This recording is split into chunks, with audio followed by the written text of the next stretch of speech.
tulad nga ng nasabi ko na to sa'yo kanina, alam kong I'm home na ulit. Yes.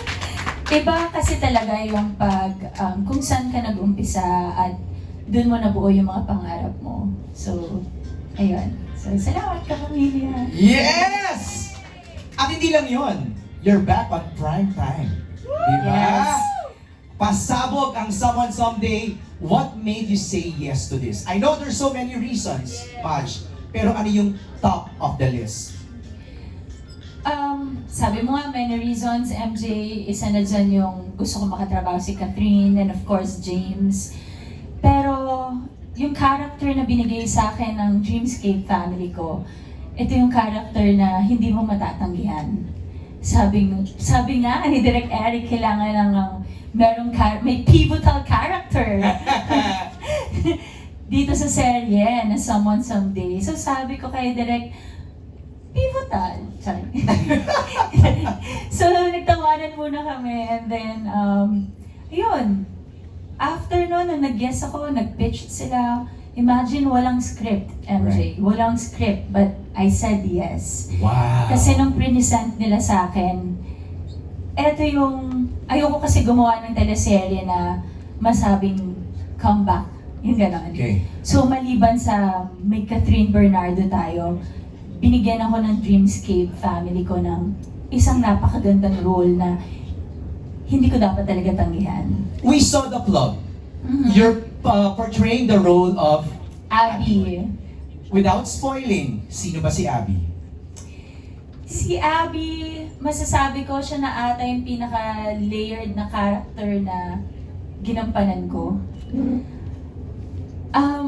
Si Abby ay isang fan, isang tao na maraming pinagdadaanan at ipaglalaban ang kanyang pamilya, pero hanggang saan siya dadalhin ng love. Hanggang saan siya dadalhin ng love, yung hanggang saan siya masasaktan, magre-revenge pa siya, pero ang revenge is temporary satisfaction lang yon. May iba siyang gusto. At yun ang abangan nyo. Yun ang nga. Pero ano nakaka-intriga yung role mo? Tingin mo pa lang. You're a fan? You're a stalker? Tama ba? Ano ba to? Doon muna tayo, I'm a fan. Oo. Pag fan ka, yung lahat gagawin mo para sa... Kasi mahal mo yung iniidolo mo eh, di ba? Yan. Okay, para lang malatag natin ng maayos. Maj, ilang taon ka na sa industriya? Kung hindi pa ako nagkakamali, 23 years. Wow. Yes, 2003. Correct. Ako nag-start, yes. It might be you. Oo. Tama yung binasa ko sa spills kanina.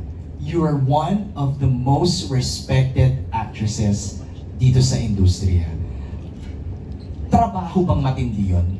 The past 23 years? Masasabi kong dahan-dahan. Ay, kanta. By Maha Salvador. Hindi madali, pero gusto ko kung paano ako nag-umpisa at kung nasan po ako ngayon. Yung sa iba kasi parang ibinigay yung superstar agad, Okay. bida ka kaagad, yung ganon. Ako mahaba yung proseso, mahaba yung progress. Pero masaya ako kung nasaan ako. Kasi habang taon-taon, may natututunan ako bilang isang artista, bilang isang tao. Hindi ka nainip? Hindi. Siguro kasi kapag masaya ka sa trabaho mo, tapos gusto mo yung ginagawa mo, hindi ka maghahanap ng more pa. Okay. Kasi siguro alam ko lang din talaga na eto muna tayo ngayon. Right. Yung ganun. Gaya ng mga, okay wait. Eto mga kasamahan sa press, ano yung mga iconic characters ni Maha na love ninyo? Sige nga, so bato lang kayo. Ano yung mga naalala nyo? Wildflower as Ivy Aguas or Lily Cruz. Sino ba? Nicole ng The Legal Wife. Sino ba? Camilla sa The Killer Bride. Sige ba? Sino ba? Margot! Diba? At si SPO1 Glenn ng Ang Probinsyano. Yes. Alam nila, top of mind, naiisip nila kaagad. Dito ba, si Abby, ganun din. Yung character niya, yung binuhos mo dito, tatatak sa amin. Na parang kahit natutulog na kami sa gabi, maiisip ka pa rin namin. Sabi ko nga, MJ, ito na yung very layered yung character na Abby. Masasaktan siya, kaya makakasakit siya. Tapos, may rason kung bakit. Mahihirapan kayong hindi siya mahalin.